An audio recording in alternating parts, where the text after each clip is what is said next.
Shalom teman-teman semua, selamat datang kembali di acara Family Corner pada hari ini. Senang sekali bisa bertemu kembali. Ya, nama saya Seng Chuan. Nah, hadir bersama kita hari ini narasumber yang luar biasa. Saya perkenalkan dulu, ya, beliau adalah Bapak Pendeta Lee Han Ing. Biasa bisa dipanggil Pak Lee atau Pak Han Ing, ya. Kemudian beliau melayani sebagai full timer di Sekolah Tinggi Teologi Amanat Agung sebagai dosen, betul ya Pak ya? Iya. Kemudian juga pelayanan di GKI Puri. Selamat datang Pak. Oke, senang sekali bisa bertemu hari ini. Kita akan membahas topik yang sangat menarik. Waduh, itu dia.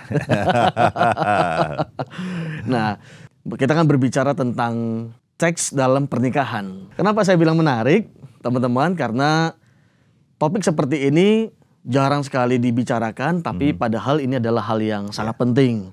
Betul Pak Lee ya? Betul. Nah, sebelum kita mulai Pak, mungkin saya berikan waktu dulu kepada Pak Lee untuk memberikan kira-kira hari ini ruang lingkupnya atau point of view-nya kita mau melihatnya seperti apa Pak? Oke, iya. Thank you. Silakan Pak. Ya, selamat bertemu dengan saya pertama kali ini. Jadi saya senang kita bisa ngobrol bersama ya dalam satu keterbukaan dengan satu tema yang sebetulnya sangat penting, tetapi menjadi sesuatu tema yang kadangkala jarang untuk dibicarakan.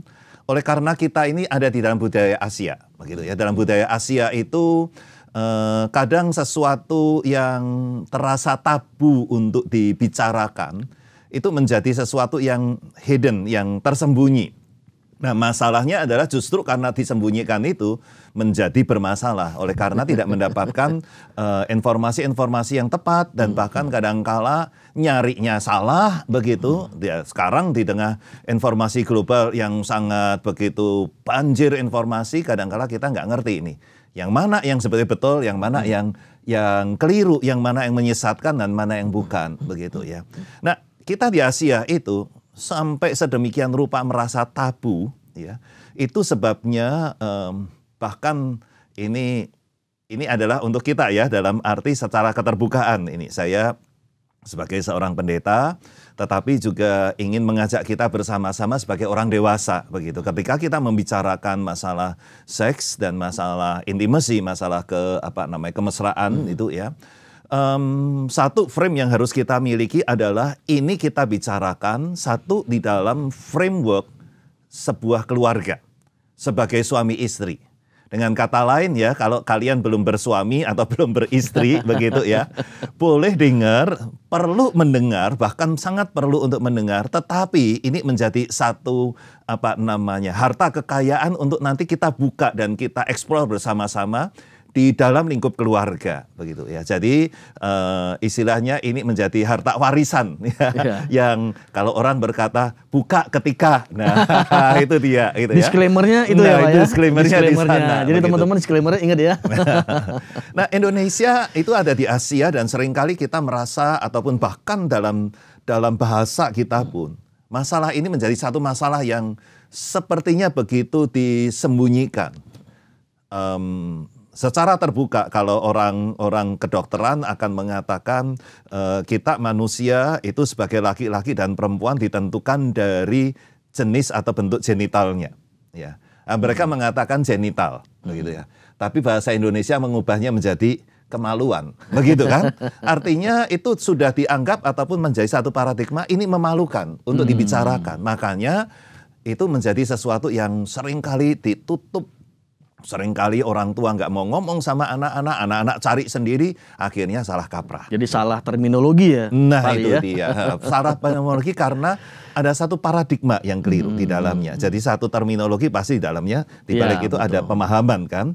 Nah, pemahaman nilai itulah yang keliru. Padahal kalau kita melihat dari firman Tuhan ya, firman Tuhan dengan jelas menunjukkan satu keistimewaan. Kalau teman-teman sudah membaca firman Tuhan dari awal sampai akhir, maka tahu kitab yang paling ada di tengah-tengah itu adalah selain dari Mazmur, Amsal, ada satu kitab yang luar biasa yang disebut saat ini disebut dengan Kidung Agung. Yes. Ya, kata Kidung Agung itu lebih tepat menjadi penerjemahan dari apa yang menjadi nama kitab itu di dalam bahasa Ibrani. Karena dalam bahasa Ibrani itu juga sebetulnya dikatakan nyanyian dari nyanyian atau nyanyian yang menjadi nyanyian utama dari segala nyanyian. Ya. Nah kalau kita membacanya, dulu saya waktu pemuda membacanya itu sambil tutup mata dikit-dikit begitu ya. Karena apa? Karena kata-katanya wow begitu ya. Kadangkala kata-katanya itu begitu terbuka ya, boleh katakan kalau saya dulu rasa wah ini vulgar banget ini gitu ya. Dan tidak bisa mengerti kenapa kitab itu ada di tengah-tengah. Bahkan di dalam sejarah gereja, kitab itu kemudian saking takutnya untuk dibicarakan, lalu kemudian menjadi analogi untuk mengatakan, oh kitab ini berbicara tentang Allah dengan umatnya. Tentang Kristus sebagai mempelai laki-laki dan gereja sebagai mempelai perempuan. Okay, it's not wrong. But the first, yang pertama-tama, ini sebetulnya diberikan oleh karena bangsa Israel pun menyadari hubungan suami istri itu adalah sebuah hubungan yang paling tinggi. Itu sebabnya dikatakan sebagai nyanyian di atas segala nyanyian. Itu ya. Ya ini merupakan puisi-puisi yang indah, yang begitu luar biasa. Nah, saya akan ambil itu menjadi dasar kali ini untuk membingkai apa yang menjadi pemahaman-pemahaman utama kita, begitu ya.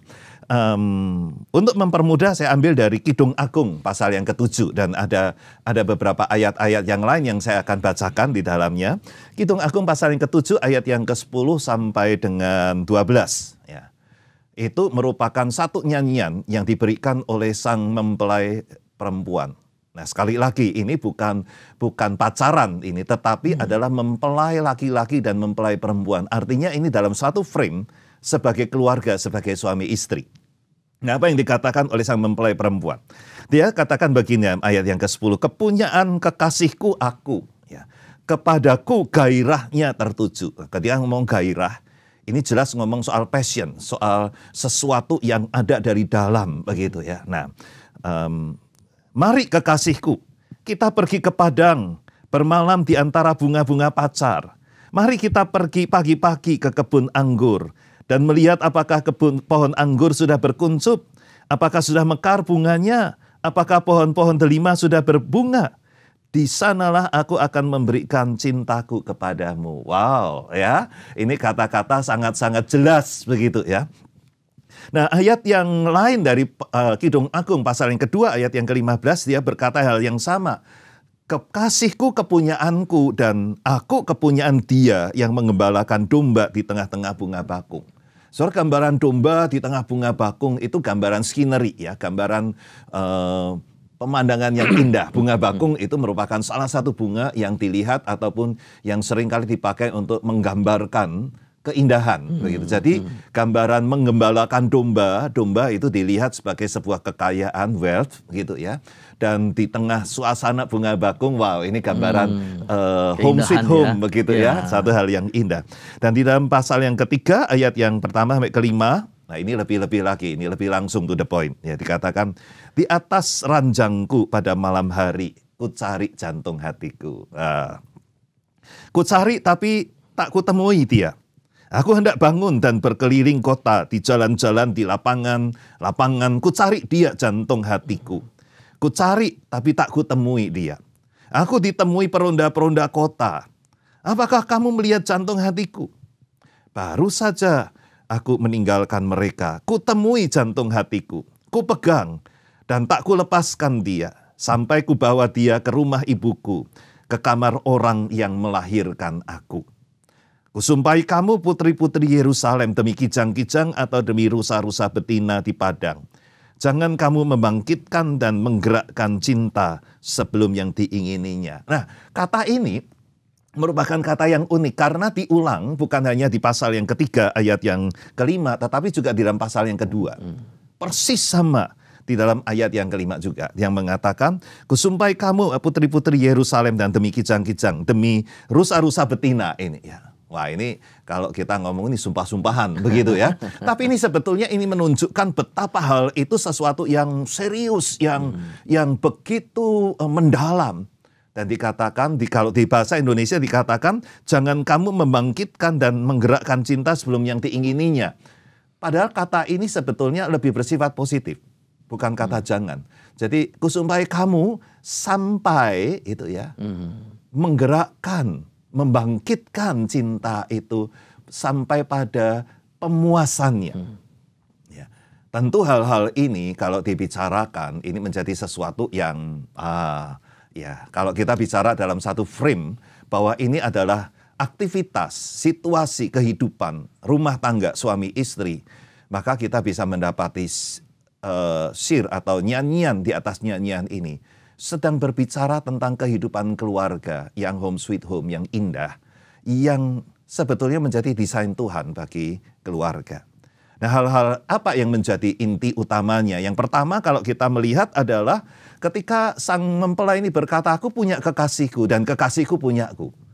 Ini gemanya ada di dalam 1 Korintus pasal yang ke-7 ayat yang ke-3 dan ke-4. Suami, engkau bukan milikmu sendiri tapi milik istrimu. Dan istri, engkau bukan milikmu tapi milik suamimu. Nah, dengan kata lain ada satu kesatuan yang begitu kuat, sehingga dalam kesatuan yang begitu kuat ini fusion atau penyatuan itu membuat diri kita bukan lagi milik kita, tetapi milik pasangan kita, dan pasangan kita milik kita.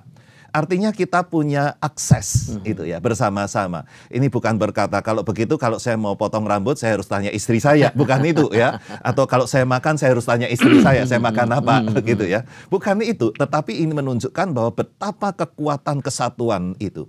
Dan kesatuan itulah yang sebetulnya menjadi titik utama dalam penciptaan. Kalau kita melihat Kejadian 2 pasal yang ke-24 yang juga digemakan dalam Efesus pasal yang ke-5, ya, itu mengatakan demikianlah laki-laki akan meninggalkan ayahnya dan ibunya dan bersatu dengan istrinya sehingga keduanya itu menjadi satu daging. Ini menunjukkan pada kesatuan. Dan ayat yang ke-25 yang menjadi puncak dari penciptaan itu dikatakan mereka berdua telanjang tetapi tidak merasa malu. Ya. Nah, apa artinya ketelanjangan? Tentu nanti kita ngomong bukan hanya ngomong ini ketelanjangan secara fisik begitu ya. Tetapi ini ingin menunjukkan kepada sebuah transparansi, sebuah kebersamaan yang tidak ada lagi sekat-sekatnya. Nggak ada lagi topeng, nggak ada lagi yang menutupi. Nggak ada lagi yang merasa, malu kalau dibicarakan. Begitu. Termasuk nanti di dalamnya ketika kita berbicara soal sexual activities. Begitu ya. Nah itu nanti aja ya, gitu ya. Tapi kita akan ngomong bahwa ini ada dalam satu frame. Kenapa? Karena suami istri itu kesatuan dan itu yang Tuhan mau. Nah, mari kita bicarakan tentang kesatuan itu. Apakah kita memiliki satu pemahaman tentang kesatuan itu sedemikian rupa sehingga kita merasa bahwa there is nothing that I have to hide. Tidak ada sesuatu yang aku harus sembunyikan dari pasanganku. Termasuk juga nanti ketika kita berkata, apa yang ku inginkan, apa yang menjadi perasaanku, apa yang jadi pergumulanku, begitu ya. Maka di sini merupakan sesuatu yang begitu indah, begitu luar biasa. Kesatuan itu dikatakan sebagai kebersamaan yang tadi dikatakan, ketika aku temui jantung hatiku itu, aku pegang, tidak akan ku lepaskan, gitu ya. Apa artinya? Ini menjadi satu kebersamaan yang tidak diinginkan untuk lepas. Ya, yang tadi dikatakan dalam pasal yang ke-7 dikatakan, di mana ini yuk kita bersama-sama lihat pohon anggur sudah berbunga atau belum ini ya. Di situ aku akan memberikan cintaku. Gitu ya. Jadi dengan kata lain berarti sebenarnya seks dalam pernikahan itu adalah sesuatu yang bukan tabu. Apalagi dengan pasangan, harusnya kalau kita saling memiliki maka sebenarnya kita bisa berbicara apa saja. Betul begitu ya Pak? Iya, sangat-sangat sangat itu. Jadi katakanlah seperti ini. Laki-laki dan perempuan itu memang memiliki perbedaan-perbedaan sebetulnya itu ya. Jadi ketika firman Tuhan berbicara soal keluarga memang memberikan prinsipnya, tetapi tentunya Alkitab ini bukan buku yang keseluruhannya, ini bukan buku medis begitu ya. Ini juga bukan buku psikologi begitu. Jadi kita diberikan ataupun Tuhan mengizinkan manusia punya kemampuan sehingga menemukan dalam medical treatment dan lain sebagainya, terlalu psikologi, itu semuanya merupakan satu hal yang menjadi hadiah bagi manusia dan kita bisa dan perlu memanfaatkannya itu ya. Sama seperti hari ini kita memanfaatkan teknologi ya. Ya, ini teknologi juga bukan tabu, walaupun saya nggak ngerti banyak begitu ya. Tapi kita manfaatkan karena ini merupakan hadiah. Demikian juga dengan psikologi. Nah, dalam psikologi ada banyak buku kalau kita mau lihat tentang perbedaan suami atau laki-laki dan perempuan yang diberikan. Nah, salah satu di antaranya yang lebih banyak, karena ini menyoroti soal sexual activities begitu ya, itu adalah yang dinyatakan oleh seorang yang bernama Willard Harley. Ya, dia membuat satu buku yang berjudul His Need, Her Need, itu ya. Kebutuhan dia laki-laki dan kebutuhan dia perempuan. Begitu. Nah, di situ setelah dia mengamati dan melihat ternyata ada banyak perbedaan yang seringkali kalau hal itu tidak dipahami dengan tepat, nah itu yang jadi sumber masalah, itu ya. Sehingga sexual activities itu bisa terhambat atau bisa mendapatkan banyak hal yang akhirnya justru membuat nggak seneng gitu ya. Membuat ketika ngomong soal seksual sudah ada paradigma itu tabu, ditambah lagi dengan experience yang nggak pas begitu. Nah, Willard Harry ini dia mengatakan begini, perempuan itu lebih kepada sesuatu yang bersifat di dalam. Sebetulnya kalau saya bisa simpulkan, laki-laki itu lebih bersifat eksternal. Perempuan internal, lebih banyak internal, eksternal. Laki-laki eksternal. Nah, ini kalau dilihat dari Kidung Agung juga jelas ini. Ya. Bahasa dari perempuan itu lebih banyak berbahasa yang bersifat hati, itu ya. Kutemui jantung hatiku, ya. Aku melihat ini, ya. Tapi kalau laki-laki, wah bahasanya itu eksternal, gambarannya juga eksternal, begitu ya. Misalnya ketika mau menggambarkan tubuhmu itu seperti menara, begitu ya. Nah, karena apa? Laki-laki ada di luar, begitu ya. Jadi gambarannya jelas sekali. Nah, itu juga yang ada. Sehingga kalau dikatakan bicara perempuan itu needs-nya di mana? Affection. Ya. Jadi dia merasa bahwa, aduh saya itu dikasihi, gitu. Ketika apa? Ketika dia dipeluk, diperhatikan, begitu ya. Tapi laki-laki beda. Kalau perempuan kan internal, begitu ya. Laki-laki itu beda. Maka laki-laki lebih bersifat apa? Dia lebih bersifat kepada eksternal. Maka sexual activity itu menjadi sesuatu yang bersifat bermain bersama-sama. Itu recreational. Ya. Nah, dalam Alkitab sebetulnya ketika berbicara human being, manusia, maka manusia dengan sexual activity-nya itu memiliki dua prinsip. Prinsip pertama adalah recreation. Artinya bersama-sama dengan Allah menjadi satu sarana ataupun Tuhan memakai dan Tuhan mengutus manusia untuk recreation. Menjadi yang menciptakan generasi-generasi berikutnya. Tetapi kebersamaan suami istri itu juga sebagai recreation, itu ya, yang menjadi rekreasi. Kebersamaan itu. Makanya laki itu sangat suka di situ. Itu sebabnya laki sangat aktif. Ya, itu sebabnya laki biasanya mempunyai semangat yang menggebu-gebu, sementara perempuan lebih di dalam. Begitu. Nah, ini kalau nggak terkomunikasikan dengan baik, itu nanti jadi masalah. Begitu ya. Salah satu contoh misalnya activities-nya. Ini banyak dialami begitu ya. Ketika ada sexual activities ya, hubungan suami istri begitu. Begitu selesai hubungan suami istri, laki langsung tidur, ngorok begitu ya. Selesai langsung, padahal yang perempuan belum bisa tidur begitu. Wah, dia merasa jengkel banget ini. Ya, itu yang kadang-kala membuat yang perempuan kemudian ketika diajak untuk bersama-sama menikmati sexual activity, malas itu ya. Udah nggak mau ya, Pak ya? Kenapa? Habis selesai itu langsung ngorok gitu ya. Nah, kenapa laki-laki begitu? Karena dia memang bersifat recreation, itu ya. Dia bersifat play yang membuat dia begitu selesai dia puas play begitu. Ya udah, begitu puas apa? Tidur dia gitu. Sementara yang perempuan ingin merasakan deeper. Maka belayan, ngobrol, concern, itu yang diinginkan. Nah, kalau ngomong begini nih ya, maka salah satu tipsnya gitu ya. Hubungan suami istri kalau mau menjadi sesuatu yang lebih indah begitu ya, perlu ada introduction, ya. Terus kemudian ada isi, lalu ada closingnya, begitu ya, ada penutupnya. Nah, kita bicara penutupnya dulu ya. Penutupnya itu jangan langsung tidur, begitu ya. Jadi bagi para pria, nah ini dia. memang berarti keinginan tidurnya harus ya, melek dulu gitu ya. ya. Tapi para istri juga harus tahu begitu ya.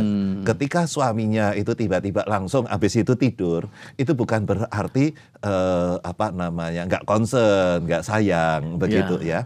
Justru berbanggalah kalian gitu karena kalian dapat memberikan apa yang diperlukan oleh suamimu gitu ya. Jadi para wanita, para wanita ya.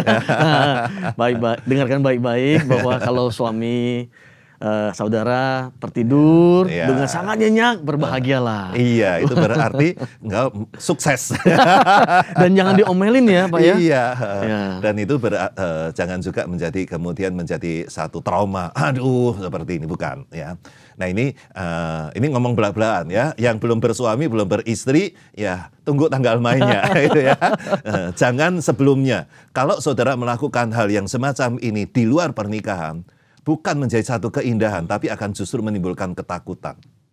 Dan itu yang nantinya akan bermasalah. Nah, salah satu yang menjadi masalah dalam suami istri adalah ketika mereka sudah pernah melakukan sebelum pernikahan, maka itu menjadi sebuah trauma yang mewarnai dalam hidup pernikahan. Sehingga relasi suami istri dalam seperti itu akan diwarnai dengan men-trigger rasa bersalah. Nah, itu yang membuat tidak bisa dinikmati gitu ya. Nah, itu yang membuat juga hari ini saya juga ingin untuk memberitahu kepada teman-teman yang lagi pacaran begitu ya. Nenek bilang hati-hati, itu berbahaya gitu ya. Ada bagian-bagian dalam kehidupan kita atau ada bagian-bagian secara physically Tuhan memang memberikan itu menjadi sensitif. Ya. Nah, ketika hal-hal yang ataupun secara fisik ini sensitif dan itu dibuat bermain-main sebelum masuk dalam pernikahan, bisa fatal. Karena kita bisa terjerumus di dalamnya. Itu ya. Jadi sebenarnya dalam pernikahan itu seks itu begitu indah, apalagi digambarkan di Kidung Agung. Benar-benar luar biasa, bisa berrekreasi, bisa recreation dan rekreasi gitu Pak ya. Dan itu benar-benar kalau dikomunikasikan itu akan menjadi sesuatu yang bisa saling memahami. Karena pria dan wanita cara memandangnya berbeda. Nah, bagaimana mereka bisa saling berkomunikasi. Sesuatu yang tabu itu berarti harus mulai gimana caranya Pak Li supaya pasangan ini bisa mulai, kan tadi dikatakan bahwa harusnya tidak malu sesuatu yang indah, karena kita sudah saling memiliki. Gimana caranya supaya rasa malu itu sudah mulai dihilangkan, berani untuk mulai berbicara kebutuhan dia, atau misalnya si istri bisa berani mengatakan kepada suaminya, kamu tuh Mbok ya jangan langsung tidur gitu. Atau suaminya juga berani ngomong, kamu jangan ngomel terus dong, aku kan memang ngantuk gitu ya, bisa begitu. Gimana membangun supaya lebih terbuka Pak Li? Kalau kita ngomong soal keterbukaan, transparansi, itu memang sesuatu yang menjadi, katakan itu frame yang harus dimiliki, sebetulnya menjadi frame yang harus dimiliki dalam kehidupan ketika berelasi, bersosialisasi. Di mana orang bisa melihat dan mengetahui kita secara sebetulnya. Maka di satu pihak yang ingin mengutarakan, dia harus mengutarakan sejelas mungkin. Ya.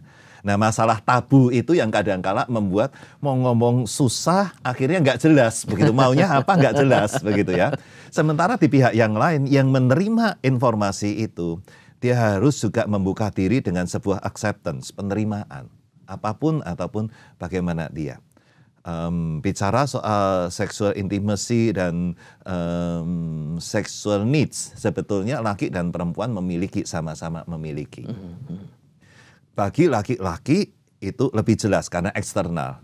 Bagi perempuan itu kadangkala tersembunyi. Ya.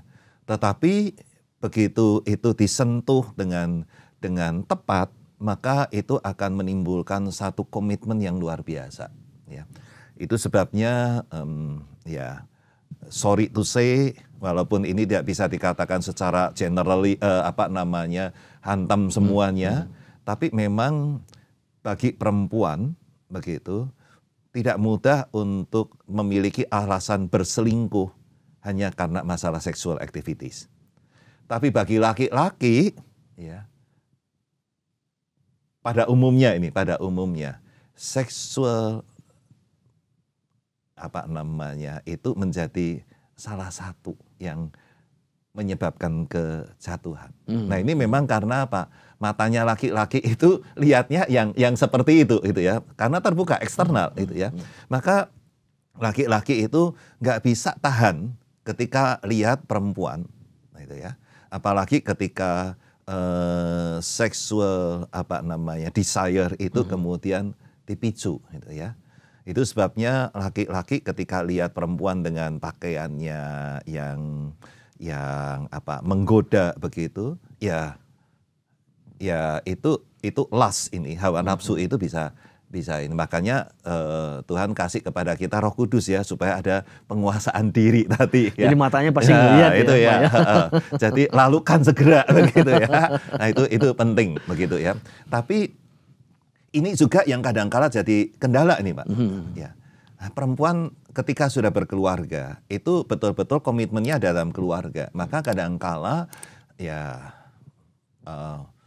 jarang sih ya ibu-ibu ataupun para istri itu dandan begitu, make up dengan bagus, pakaian yang bagus ketika ada di rumah.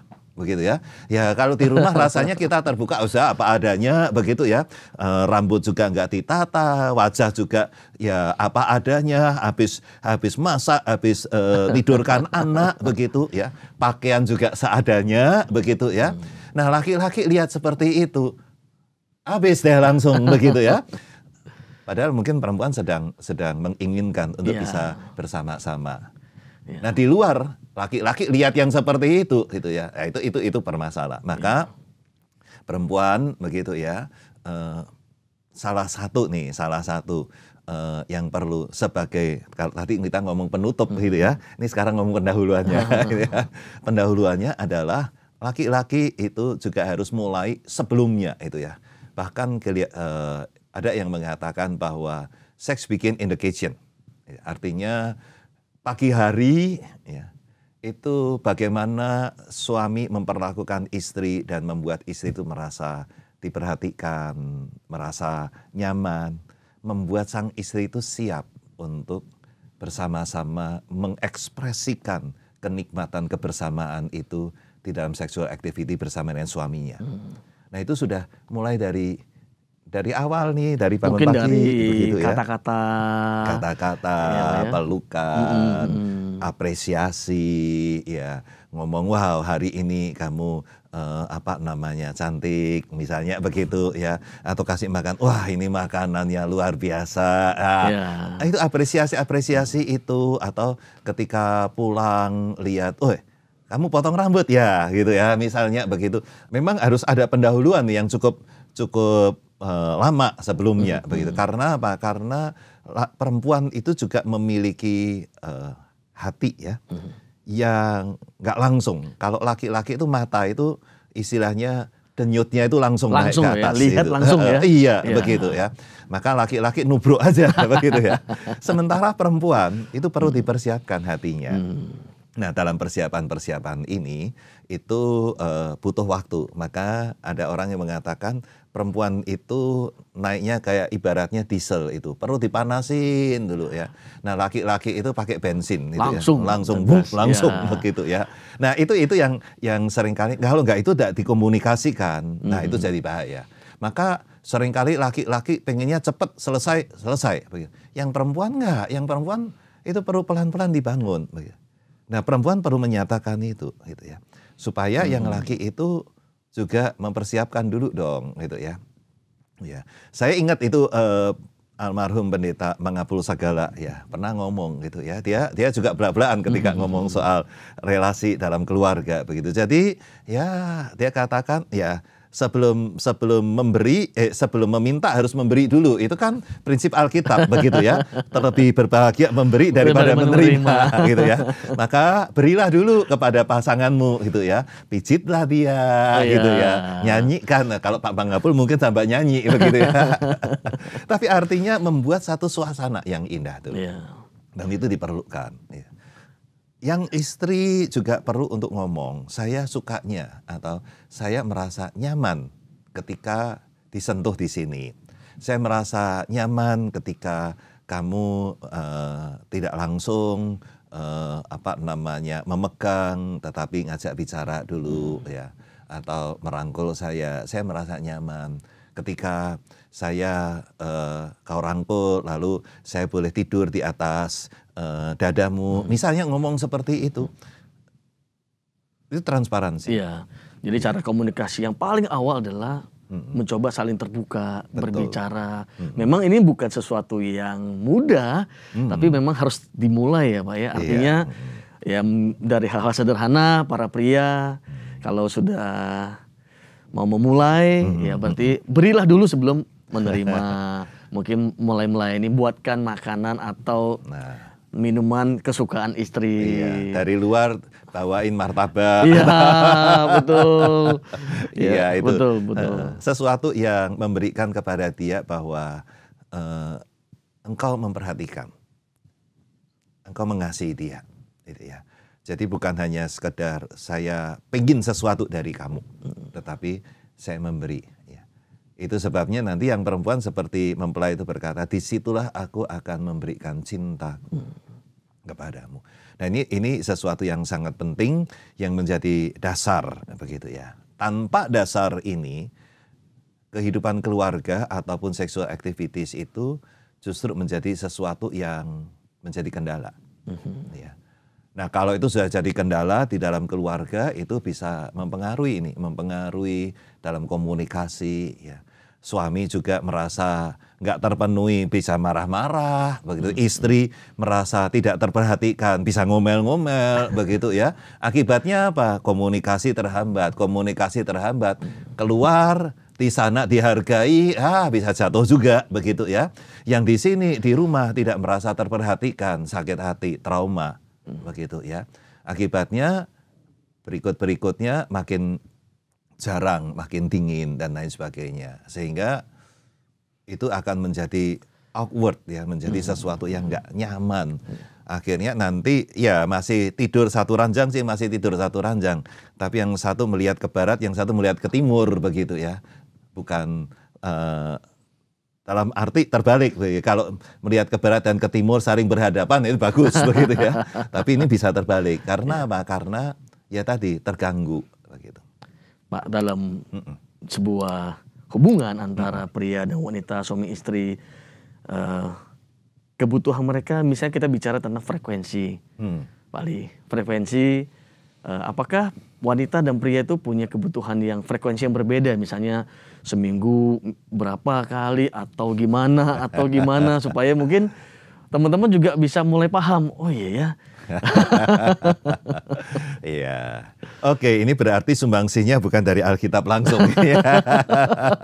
Alkitab nggak ngomong itu ya. Alkitab ngomong transparansi. Artinya kalau merasakan kebutuhan itu kamu harus ngomong. Itu Alkitab. Tetapi kalau dari sumbangsih dari medical ini dan medical, perempuan itu punya siklus. Di mana kalau dia belum sampai kepada mati haid, artinya dia masih punya siklus di mana indung telur itu akan menghasilkan sel telur yang akan dimasukkan ke dalam rahim. Nah, proses itu pada saat yang sama secara fisik ini itu akan ketika telur itu sudah masuk ke rahim dan siap untuk dibuahi, maka pada saat seperti itu hormonalnya dari perempuan itu juga naik. Ya.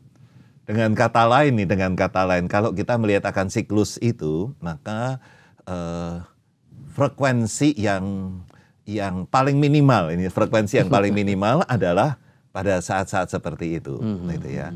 Tapi itu berarti, ya, kalau pada saat sel telur itu siap dibuahi, lalu kemudian melakukan itu, ya siap-siap aja nanti bisa terjadi pembuahan begitu ya.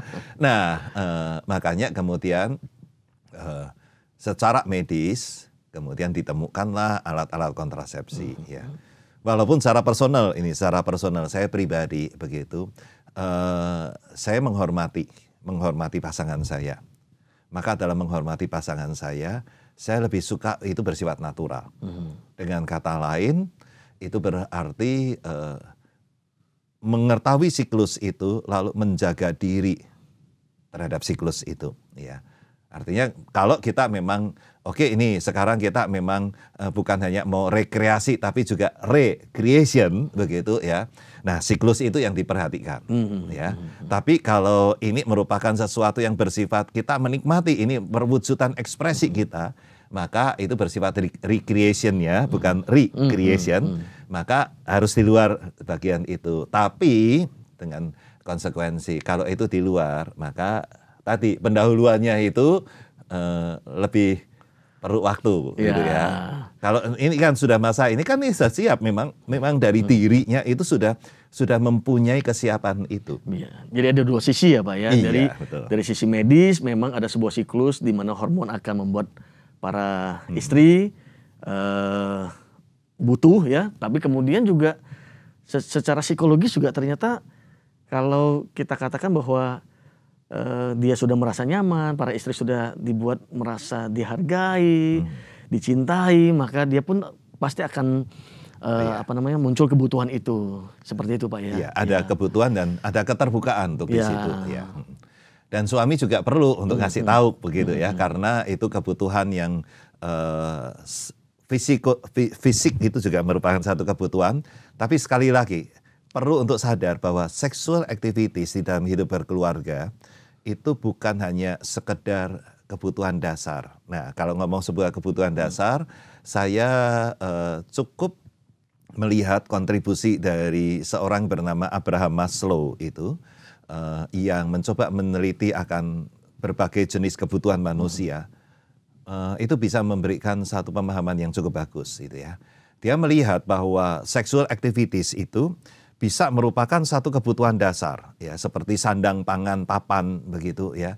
Manusia itu perlu untuk makan, minum, perlu juga untuk bisa mengosongkan diri itu di belakang begitu. Itu kebutuhan dasar. Termasuk juga kebutuhan untuk sexual activities. Nah, tetapi sebetulnya itu bukan yang satu-satunya dan bukan yang utama. Karena ketika kebutuhan dasar ini terpenuhi, manusia akan lanjut ataupun masuk pada kebutuhan yang meningkat, yaitu kebutuhan rasa aman, secure. Nah, dalam rasa aman inilah keluarga itu dibentuk. Dalam rasa aman inilah kemudian orang hidup berkeluarga, memiliki properti dan lain sebagainya. Nah, nanti itu masuk kepada yang berikutnya, rasa nyaman. Nah, ini yang penting. Sexual activity adalah sebetulnya ekspresi rasa nyaman. Dan dalam seperti itulah, maka bungkus yang ada adalah selalu ada bagaimana saya membuat rasa nyaman itu terjadi pada pasangan saya. Nah, ini suami pikirkan, kalau istri merasa nggak nyaman, ya perlu untuk dibuat nyaman. Ya. Kalau suami merasa nggak nyaman, juga perlu dibuat nyaman. Gitu ya. Nah, rasa nyaman inilah yang akan membuat relasi suami istri menjadi suatu keindahan. Termasuk juga ketika membicarakan frekuensi. Nyamannya seperti apa? Ya. Itu perlu, gitu ya. Perlu dibicarakan ya, Iya, Pak, ya? perlu dibicarakan. Tidak ada rumus bakunya. Nggak ada rumus bakunya. Bahkan mungkin pagi itu sudah dibicarakan ya, rasanya. Jadi itu sudah mulai tadi yang Ya. nah, itu penting sekali. Ya. Baik teman-teman, ini topik yang sangat menarik. Kalau dibahas ini panjang sekali, tapi hari ini kita sudah belajar sama-sama ya dari Pak Li bagaimana kita bisa membangun komunikasi, kita ini bisa saling memahami antar pasangan dan bagaimana supaya kehidupan seks itu di dalam pernikahan menjadi sesuatu yang menyenangkan. Istri merasa senang, suami merasa senang, dan akhirnya itu sangat membantu keharmonisan dalam keluarga. Baik, sebagai penutup, saya akan berikan kesempatan kepada Pak Li, poin-poin atau hal apa yang ingin Bapak sampaikan, saran, pesan buat kami, Pak. Oke, saya kembali ke Alkitab dulu gitu ya, karena firman Tuhan itu dengan jelas menyatakan bahwa Kidung Agung 2 ayat yang ke-15 saya bacakan. Sang mempelai itu berkata, tangkaplah rubah-rubah kecil. Rubah-rubah kecil yang merusak kebun anggur kita gitu ya. Nah, rubah-rubah kecil ini merupakan hal-hal yang kelihatannya remeh, kelihatannya kecil, tetapi justru bisa membuat permasalahan. Ya. Maka transparansi itu hal yang penting.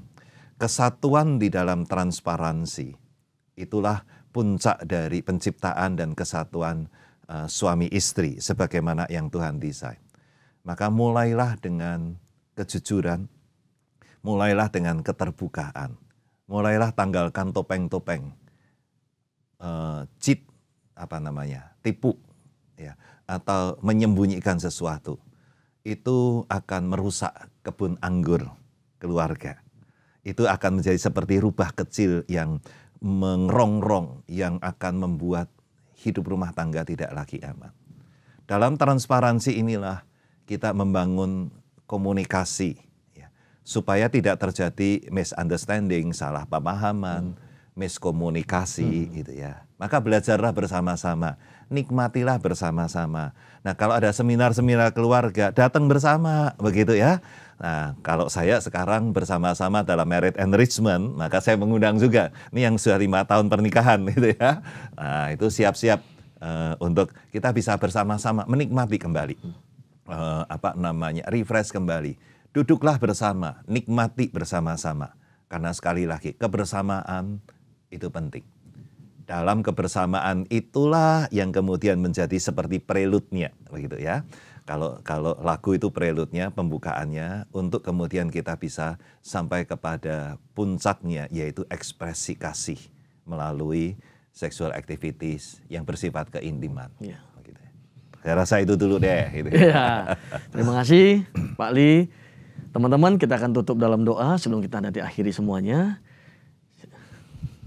Silakan Pak. Ya, oke. Kalau begitu mari kita bersama-sama ya, satukan hati di dalam doa kita. Mari kita berdoa. Tuhan, kami bersyukur karena Engkau menciptakan manusia dengan begitu indah. Bukan hanya sebagai manusia yang memiliki hawa nafsu, tetapi manusia yang memiliki dignity, memiliki kemuliaan. Sehingga Engkau menciptakan, create manusia untuk bisa menikmati suasana hidup rumah tangga sebagai sebuah bagian dari recreation untuk menjadi penerus keluarga, penerus generasi, tetapi juga boleh menikmatinya di dalam sebuah recreation, rekreasi, kebersamaan yang boleh dinikmati. Saya bersyukur untuk firman-Mu yang mengingatkan betapa kesatuan di dalam keluarga itu merupakan desain yang Tuhan mau, dan desain itu diwarnai dengan keterbukaan, yang tidak perlu lagi merasa malu untuk terbuka satu dengan yang lain. Dan mohon Tuhan tolong dan berkati dalam hidup rumah tangga kami, supaya keterbukaan itu menjadi warna yang membuat segala sesuatu kami bicarakan, duduk bersama, termasuk juga kebutuhan-kebutuhan kami. Terima kasih untuk sumbangsih dari disiplin ilmu lain, baik psikologi, kedokteran, yang memberikan banyak hal, yang memberikan masukan-masukan, untuk kami boleh belajar, sehingga kami boleh meningkatkan hidup rumah tangga kami dalam satu kesatuan yang membuat kami boleh menikmati akan pemberian Tuhan yang indah dalam tubuh kami, dalam emosi kami, dalam akal budi kami. Kami bersyukur dan kami mohon Tuhan terus tolong anak-anak-Mu, kami semua, sehingga hidup rumah tangga kami boleh menjadi hidup rumah tangga yang berkualitas, sesuai dengan apa yang Tuhan mau, dan menjadi berkat sebagaimana Tuhan memberkati keluarga. Ini doa kami, rekan-rekan pasutri, kiranya Tuhan yang mendengar pada saat ini, Tuhan berkati satu persatu dimanapun mereka berada. Tuhan, Kau hadir dan menjadi pembawa sukacita dalam keluarga mereka. Dengar doa kami di dalam Tuhan Yesus, kami bersyukur dan berdoa. Amin. Amin. Teman-teman, kami berdoa kiranya sesi ini bisa menjadi berkat bisa memperbaiki, kita mulai terbuka, dan tentu saja keluarga kita semakin menjadi berkat buat banyak orang.